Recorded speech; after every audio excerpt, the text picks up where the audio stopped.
Bangkok to miasto kontrastów. Z jednej strony luksusowe drapacze chmur i ekskluzywne centra handlowe, a z drugiej miejsca, o których turyści rzadko słyszą. Dziś zabieram Was do slumsów stolicy Tajlandii, gdzie życie toczy się zupełnie innym rytmem. Tysiące ludzi mieszka tu w skromnych warunkach, często bez dostępu do podstawowych udogodnień. W takiej części Bangkoku to jeszcze nie byłem. To jest dla mnie coś nowego, totalnie.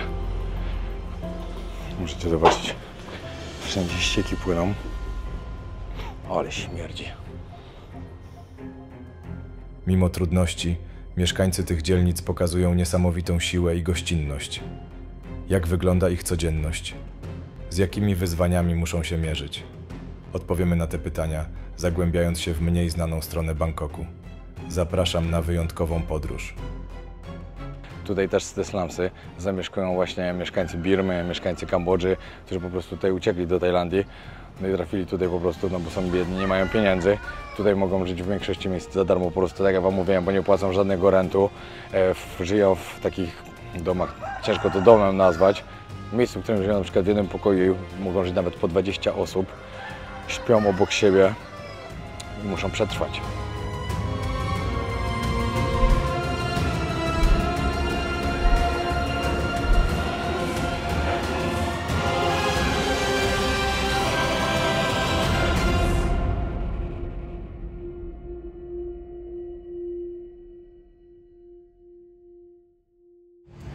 Siemanko, pozdrowienia z Bangkoku. Na szybko, wychodzę właśnie z hostelu, w którym się zatrzymałem, Luptina Chinatown. Bardzo Wam polecam, serio, klasa. Czyściutko, wygodne łóżka, dobrze się spało. Jeszcze tam jakieś śniadanie jest, ale akurat na nie nie idę. Kilometr od samego Chinatown, od głównej ulicy. Świetnie. Kocham Bangkok rano, który się tak budzi do życia. Ludzie coś sprzedają wszędzie, na każdym kroku. Sprzątają te ulice, sprzątają sobie przed sklepami. No mega to jest.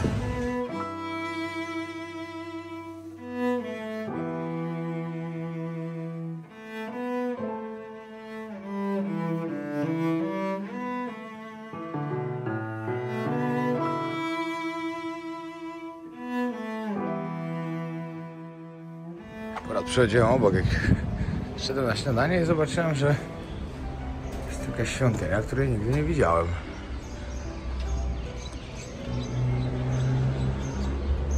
To akurat remontują, ale tą z tyłu chcę zobaczyć. O, patrzcie, jak pięknie wygląda.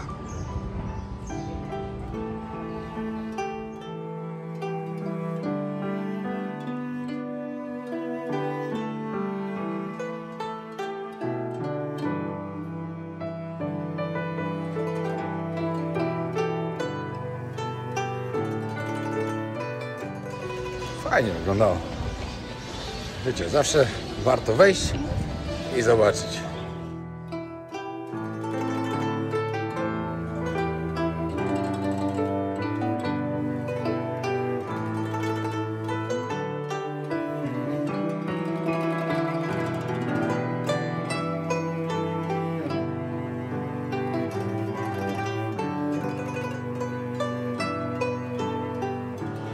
Nie wiem, czy wiecie, ale w Bangkoku jednym z najbardziej popularnych środków transportu jest transport wodny.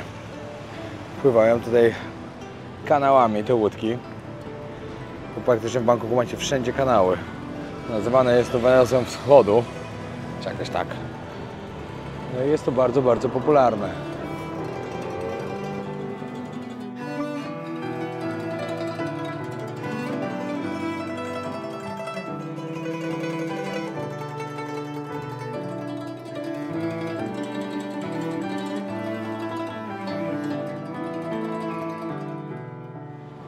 Dzisiaj zabiorę Was w miejsce wyjątkowe w Bangkoku, ponieważ, jak to będzie, no jeszcze na pewno go nie pokazywałem, z tego co pamiętam, że nie pokazywałem, przynajmniej nie w ostatnich latach, może gdzieś kiedyś na początku może tam byłem, ale też nie jestem przekonany. Jest to miejsce, które jest wyjątkowe ze względu na to, że to jest dzielnica Klong Toen. Tam jest jedną z najbogatszych dzielnic, ale też jedną z najbiedniejszych, ponieważ znajdują się tam największe slumsy, jakie są w Tajlandii.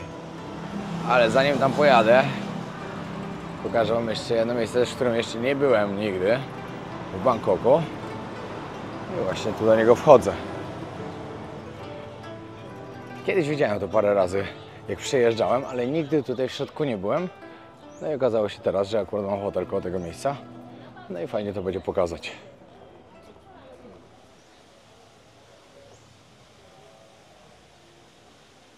Możecie sobie kupić taki listek ze złota, napisać jakąś swoją intencję, swoje życzenia, albo po prostu coś pisać. Dobra, po wejściu tutaj musicie kupić bilet. Bilet wejściowy za 100 tajskich batów, czyli 12 zł. Na początku się wchodzi do takiego miejsca.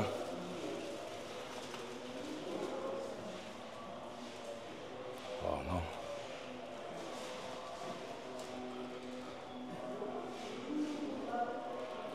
Takie zrobione niby jak jaskinia. Dobra, musicie wiedzieć o tym, że ta świątynia jest jedną z najstarszych świątyń, która tutaj jest. Sorry. Która jest w ogóle w Bangkoku, nie w Bangkoku, w Tajlandii oczywiście. Ona jest z epoki Ayutthaya jeszcze, z 1350 do 1767 rok. Trzeba wejść do góry, jest 300 schodów, ale tak ładnie zrobione. Niektórzy mogą powiedzieć trochę, że kiczowato, no ale to każdy sobie powie co chce. Na górze jest wielka stupa, no i na wysokości kopca, który tu został sztucznie zrobiony, ma 78 metrów dokładnie wysokości. Spoko w sumie, że to jestem. Świątynia się nazywa Wat Saket. Coś tam jest dalej, ale wystarczy, że to sobie wpiszecie. Już wam wyjdzie. Nie wiem, jakim cudem tu jeszcze nigdy nie byłem, ale jest wiele miejsc w Tajlandii, w których jeszcze nie byłem. Mimo tego, że od 14 lat tutaj przyjeżdżam.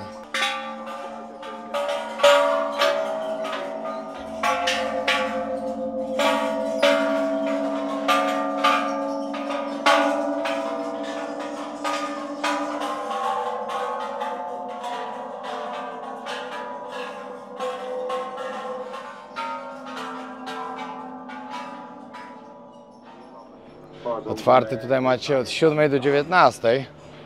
Myślę, że fajnie przyjść sobie tutaj wieczorem i wszystko jest ładnie oświetlone. No i widok na Bangkok też zupełnie jest inny, jak wiecie, piękny świecący Bangkok. Ja po prostu Bangkok w nocy kocham. Wszystkie te światła zaczynają świecić. Taka podpowiedź też dla Was. Jak będziecie chcieli się tutaj przypłynąć teraz rzeką w tym okresie teraz, akurat ten wielki siedzący Buddha, który tutaj nie jest chyba największy, bo jest drugi największy albo największy? Chyba drugi największy. Aktualnie jest remontowany, także nie zobaczycie go. Dookoła wszędzie są rusztowania.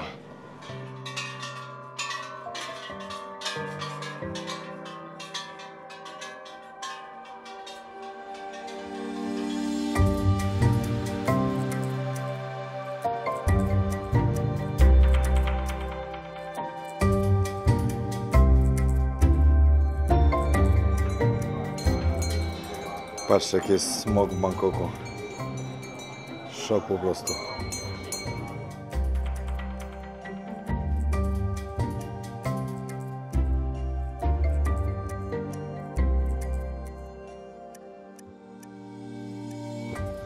Ja myślę, że miejsce warte do odwiedzenia, jak się jest. Nie jest taki jedno z najlepszych tutaj, takie wiecie, jak macie mało czasu, no to na pewno dużo lepiej odwiedzić Wat Arun, Wat Po, Pałac Króla, rzeką popływać i na takie ważniejsze rzeczy. Ale jeśli jesteście parę dni dłużej, no to myślę, że warto tutaj przyjść i zobaczyć Złotą Górę. Idę się schować w którejś ulicy i idę jeszcze odpalić drona i dronem tu przelecieć dookoła Złotej Góry, bo myślę, że będzie to bardzo ładnie wyglądało. Tak mi się wydaje. Na pewno. O ile będę mógł wystartować, ale chyba tutaj nie powinno być problemów. Bo później tam nad slumsami też chcę przelecieć, żebyście zobaczyli to, jaka jak to wygląda po prostu. Wiecie, tam jest, slumsy to jest tak jakby część portu. Właścicielem tej ziemi, na której leżą te slumsy, jest właściciel portu. I zobaczycie, że dookoła te wszystkie piękne dzielnice, które są, i prawdopodobnie chyba to jest na kilometrze kwadratowym, mniej więcej tak chyba, gdzieś tyle wyczytałem, właśnie są te slumsy, jak to jest wszystko skumulowane. I mi od razu się przypomina to, co widziałem, wiecie, w Mumbaiu, przypuśćmy, że dookoła, wiecie, normalne budynki, a tu nagle slumsy. Fajnie to będzie wam pokazać.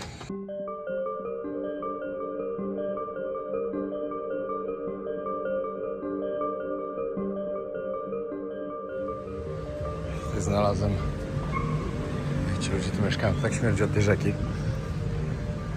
Znalazłem miejscówkę, gdzie myślę, że spokojnie będę mógł sobie wylecieć. To jest kamera na mnie. Bez przypału. Ale kawałek dalej ogarnę. No, tutaj ludzie mieszkają. Wam pokażę na slumsach, jak w jakich warunkach mieszkają, to dopiero zobaczcie. To wygląda naprawdę elegancko.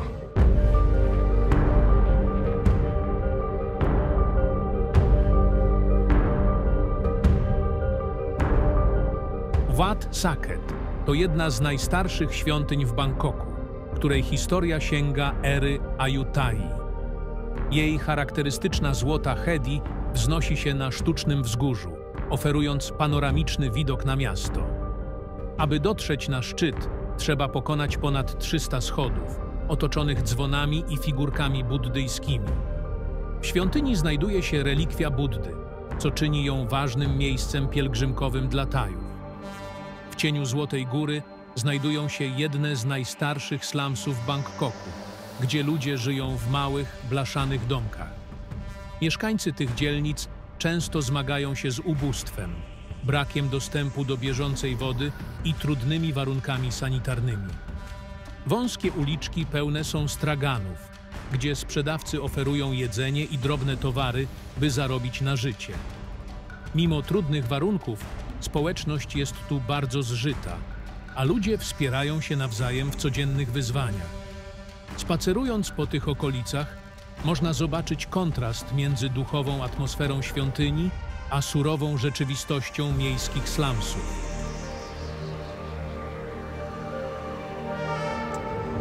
Właśnie przez chwilę płynęła łódka, ten wodny tramwaj. Dobra, idę łapać skuterek i jadę na slumsy.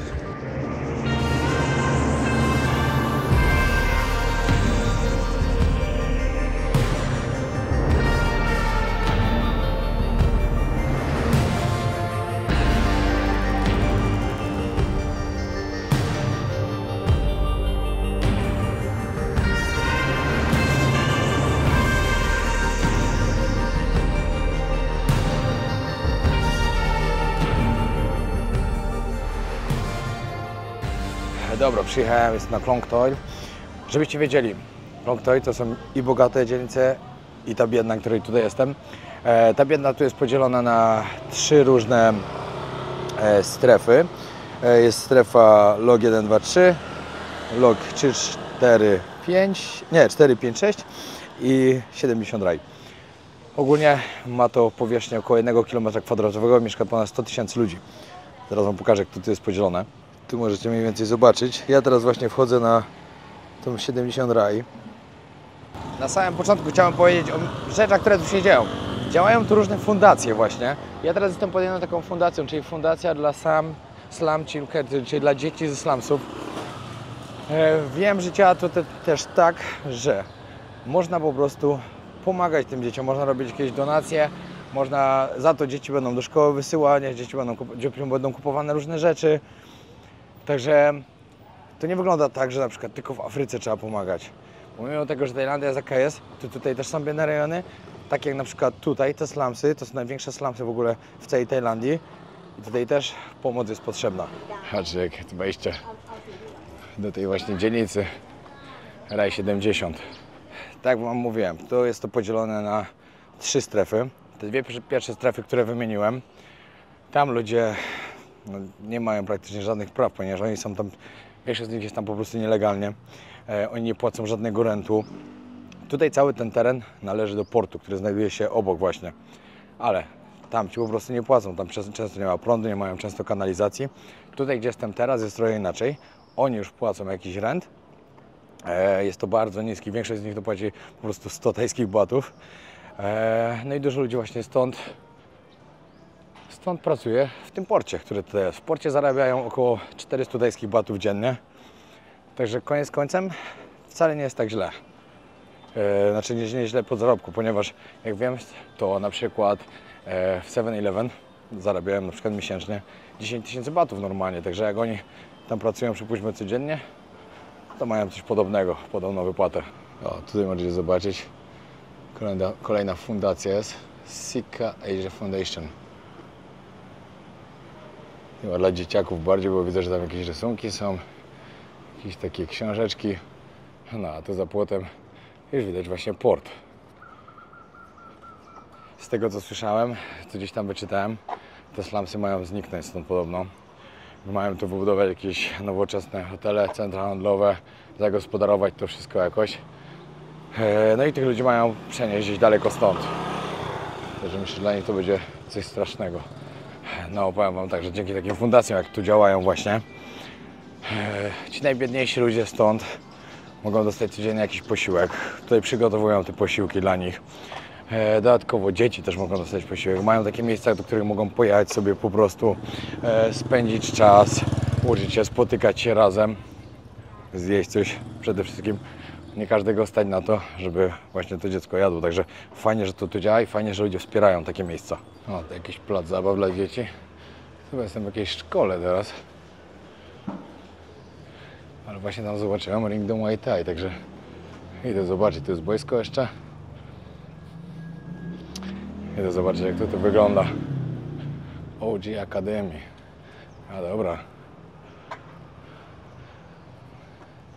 O, czyli salkę do Muay Thai mogą sobie trenować. Dobra. Żeby nie było od razu, chcę wam pokazać to miejsce też, że nie było, że pokazuję cały czas tylko piękną Tajlandię, tylko też taką. Dla wielu turystów, którzy przyjeżdżają do Tajlandii, widzą tylko ten obraz tej pięknej Tajlandii, które oczywiście są piękne plaże na Phi Phi, nie wiem, w różnych miejscach i tak dalej. Ale nie zauważyłem tej drugiej części, bo ta druga część przeważnie jest schowana przed nimi, żeby oni nigdy nie widzieli tej części. Dlatego wam też to pokażę.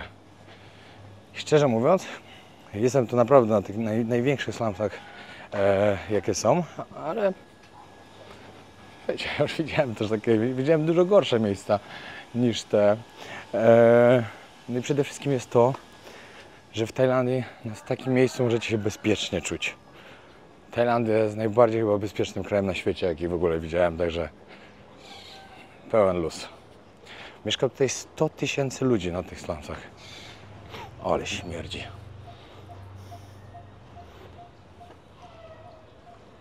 O, żółwie właśnie skoczyły.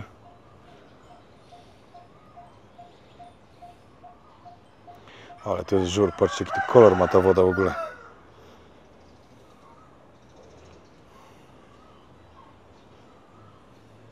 Tutaj możecie zobaczyć wszędzie. Tam są klatki z kogutami. No i oczywiście po drugiej stronie już port, bo oddzielone kury. Tu też koguty. Organizują tu właśnie walki kogutów też.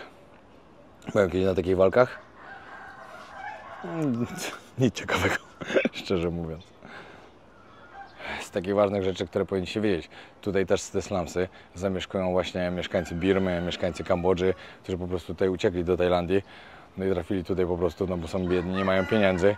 Tutaj mogą żyć w większości miejsc za darmo, po prostu tak jak wam mówiłem, bo nie płacą żadnego rentu. Żyją w takich domach, ciężko to domem nazwać. W miejscu, w którym żyją na przykład w jednym pokoju, mogą żyć nawet po 20 osób. Śpią obok siebie i muszą przetrwać. Tutaj jestem właśnie trochę w tej takiej lepszej części tych slumsów właśnie. Zaraz pójdę na tą troszkę gorszą. Możecie zobaczyć, wszędzie ścieki płyną. Z kanalizacją pewnie jest tu bardzo cienko. No ale jakoś sobie ludzie muszą dawać radę. To dla mnie zawsze będzie mistrzostwem świata. Elektrycy tutaj są najlepszymi na świecie chyba. Ja tu jestem na tych największych slumsach w Tajlandii, a ja... Nie, ja już może jestem taki popsuty. Ale mi się to wcale nie wydaje jakoś tak, wiecie. Nie zobaczyłem tu na razie nic innego, niż nie widziałem wcześniej w innych częściach Tajlandii, też w różnych jakichś, wiecie, mniejszych miejscowościach albo gdzieś na innych dzielnicach Bangkoku. To jest bardzo ciekawe. Nie mogę powiedzieć, że jest super normalnie, bo widać, że jest troszkę biedniej. Ale te slumsy są na pewno inne niż te, które widziałem wcześniej. Choćby gdzieś w Afryce, gdzieś w Indiach i tak dalej. No i przede wszystkim na pewno są najbezpieczniejszymi slumsami, na jakich w życiu byłem. A, i oczywiście chciałem podkreślić jedną rzecz. Pamiętajcie, że ktoś, kto mieszka na slumsach, to nie znaczy, że jest złym człowiekiem. Że przyjdziecie gdzieś na slumsy jakieś coś wam się stanie. Że was okradną, zabiją lub cokolwiek. Wcale nie. To, że ktoś jest biedny, wcale nie znaczy, że jest zły. Także tu mieszkają też normalni, fajni ludzie. No, ja muszę gdzieś wejść w głąb jeszcze troszkę, zobaczyć, co się dzieje. Bo tutaj przy tych ulicach głównych bardzo normalnie. Pójdę teraz jeszcze trochę bardziej w głąb. No syf trochę jest, no. Nie ma co gadać. Tutaj z tyłu, jak się pójdzie. Tutaj to już bardziej wygląda jak na slumsach, bo tam jak się szło tymi głównymi ulicami, no to ani trochę. Czy wiecie, też nie chcę tu trochę ludziom też tak łazić, no bo każdy ma swoją przestrzeń. No ale chcę wam też pokazać, żebyście widzieli, jak to wygląda z drugiej strony. Ale tak jak wam mówiłem, no widziałem dużo gorsze. Dobra, o pies. Ja wam pokażę jeszcze, jak właśnie na balach mają domy. Ja nie wiem, czy ja tu mogę wejść w ogóle. Właśnie gaśnica, bo to są drewniane, żeby się nie spaliły, w razie czego. O, źle wszedłem chyba jakoś. Ale o tym wam mówię. Patrzcie, tam płynie po prostu wszystko. O, tu się właśnie coś zawaliło.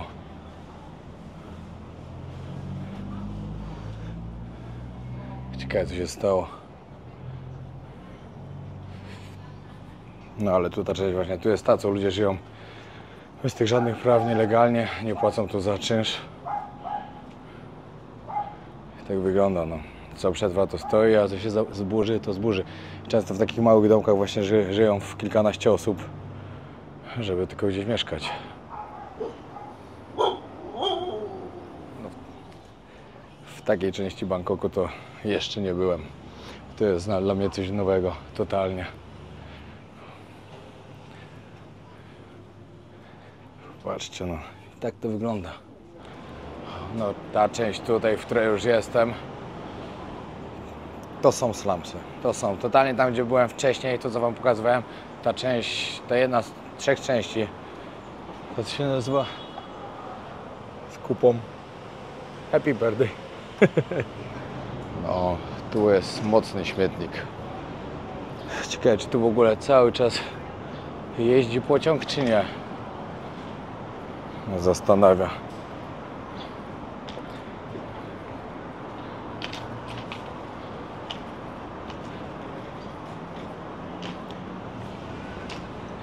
Że jak ktoś z was by chciał odwiedzić, pamiętajcie, jak tam powiedzieć, tamta część nie, ale te dwie pierwsze tutaj, gdzie tutaj co się dzieje, wszystko, no to tak wygląda.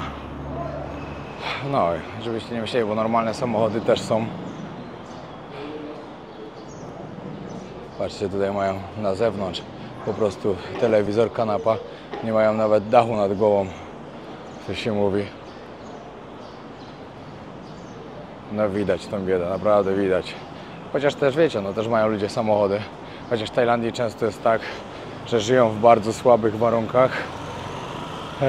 Śpią na podłodze na przykład, albo mają tylko materac na podłogę, rozkładają na wieczór, później składają, bo nie ma na to miejsca. O, tutaj też widzicie cały na zewnątrz coś. No, ale tak jak mówiłem, ale samochód mają, no bo samochód też jest potrzebny, że gdzieś jechać do pracy albo coś. Tutaj się zbierają śmieci na kupę.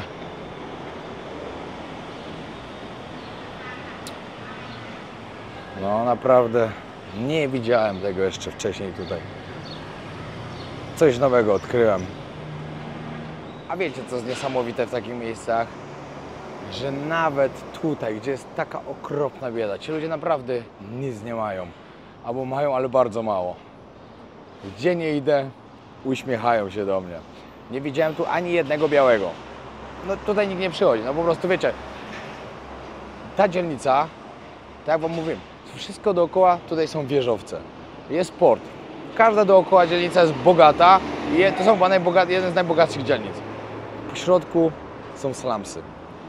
Staram się zaraz gdzieś wylecieć dronem, żeby wam to pokazać. Jak to wygląda właśnie z góry. Jak to jest wszystko usytuowane. No i szczerze, jak tych ludzi stąd wyrzucą w końcu, będą chcieli to tutaj rozbudować, żeby po prostu nie było tych slumsów przy tych pięknych dzielnicach. Widziałem na jednym filmiku, że właśnie gdzieś mają daleko wywieźć. No to wiecie, no ci ludzie są przyzwyczajeni do tego życia tutaj. Oni tu już pewnie wiele lat żyją. A nagle mówią wam, że musicie wyjechać, musicie zmienić miejsce. To będzie na pewno coś strasznego dla nich. Wiecie, co ja też zauważyłem? Że Dajowie są trochę zbieraczami. Że oni lubią zbierać różne rzeczy, które tak naprawdę pewnie do niczego im nie są potrzebne, a zbierają. I to w wielu domach i pod domami można to zaobserwować. O, patrzcie, tutaj znowu koguty, które są używane do walk. To jest taki tajski hazard. Oni tu właśnie mają te koguty i sobie obstawiają, który kogut wygra. Miałem okazję być na takich walkach. Ale no, są różne, bo są takie, że przymocowują kogutowi pazur, taki dodatkowy. No i wtedy te koguty giną, jak któryś przegra. A są takie, które nie ma po prostu. No i ta walka trwa i się nie kończy. No i to było mega nudne. A w ogóle jestem bardzo przeciwko takich rzeczy oczywiście, no bo to nie jest fajne. No i co kawałek. Idziecie i po prostu macie uliczki w jedną i w drugą stronę. Tutaj jeszcze wszedłem w jedną taką boczną uliczkę, żebyście zobaczyli.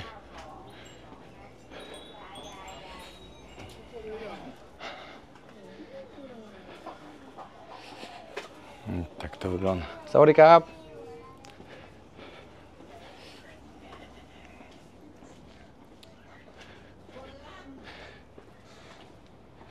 Tak, patrzę przypadkowo gdzieś w przodu, wiadomo, nie będę nikomu w domu nagrywał. Ale jak tak patrzę, no to wszędzie, w każdym domu bardzo dużo osób. Przed chwilą zaczepił mnie pan i zdziwiony, co robię.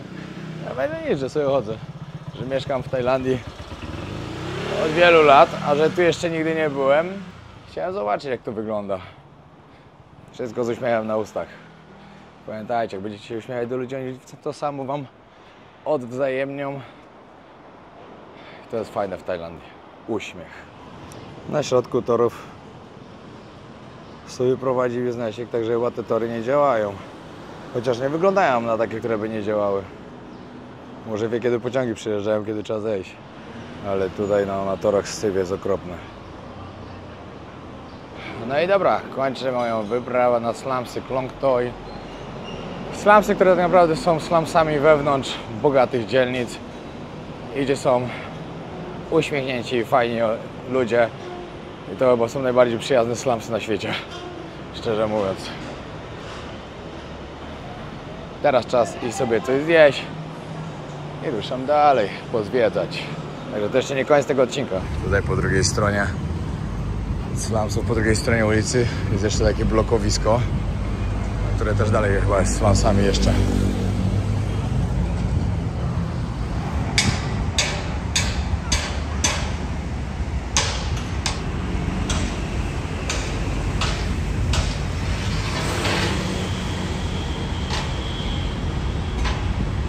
Kocham to miejsce. Terminal 21 Food Court.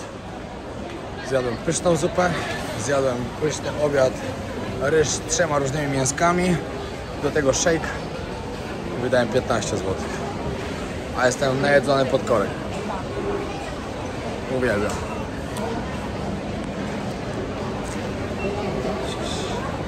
Jak sobie od razu o tym pomyślę, jak pojechałem na jarmark świąteczny, a tam mi za miskę zupy powiedzieli 40 zł. O, tak to wygląda. No i są dalej obchody chińskiego Nowego Roku. บอกเขาเลยนอกจากจะตบมือแล้วใครอยากจะตบรางวัลอังเปาให้สิงโตก็ได้นะครับยิ่งให้ยิ่งรวยยิ่งให้ยิ่งรวยแล้วก็แจกอีกขอผมพักผ่อนกายาสักเดี๋ยวได้ไหมได้เวลาจะต้องไปตามหาต้นยาวพิเศษมัดอยู่แห่งหนตำบลใด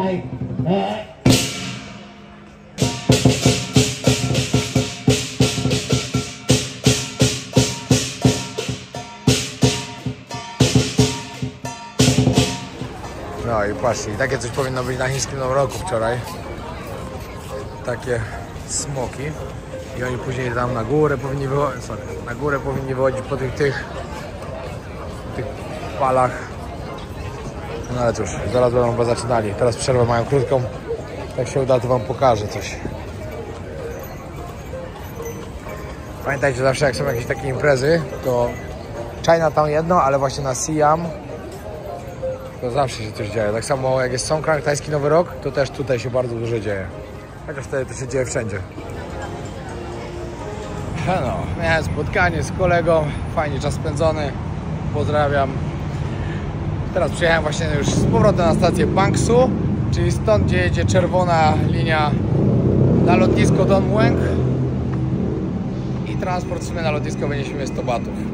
Tyle co za skuter, bo akurat pociąg jeszcze 2 dni jest za darmo. Także spoko. Fajny wyjazd do Bangkoku. Ja naprawdę tak tu lubię przyjeżdżać. Się tak dobrze czuję w Bangkoku. Kiedyś to na pewno muszę przyjechać na troszkę dłużej. Sobie pomieszkać przez jakiś czas. Nie na długo. Takie wiecie, nawet za 2 tygodnie albo miesiąc. Ja po prostu bardzo kocham nasz dom. I później bym za nie tęsknił. Także wyprowadziłbym się tutaj nie mógł. W ogóle nigdzie indziej. Ale na jakiś czas, czemu nie? W ogóle planujemy sobie w marcu to, gdzie jadę w podróż, to jest jedno, ale jeszcze poza tym, jak będzie czas, na pewno na jakieś wysepki chcę pojechać. I albo to będzie Koh Phangan i Koh Tao, albo to będzie Koh Kud i Koh Mak, albo może jeszcze gdzie indziej. Słuchajcie, gdzie tu siedzi na to? A, tam siedzi. W drugą stronę tą czerwoną linią jeszcze nie jechałem, także muszę się upewnić w ogóle, gdzie muszę iść. Ale jest takie wygodne. Bo jednak jechać tymi korkami o takiej godzinie, wiecie, teraz jest 17. Są najgorsze korki i tak na skuterku, to wiecie, przeleciałem jakoś w miarę szybko tutaj na dworzec. Ale taksówką to bym jechał jeszcze z pół godziny pewnie. No i dobra, to było na tyle w tym odcinku. Bardzo dziękuję, że oglądaliście. Zapraszam was na kolejny, jeśli nie widzieliście jakichś jeszcze poprzednich z tej serii. Fajnie, jakbyście śledzili każdy odcinek, bo w każdym jest coś innego, coś wyjątkowego. I mam nadzieję, że ta seria, w której chcę, żebyście pokochali Tajlandię, wam się spodoba. Także będę mieszał dużo różnych rzeczy, żeby nie zanudzać. Pozdrawiam serdecznie, na razie i pamiętaj o tym, żeby zostawić subskrypcję.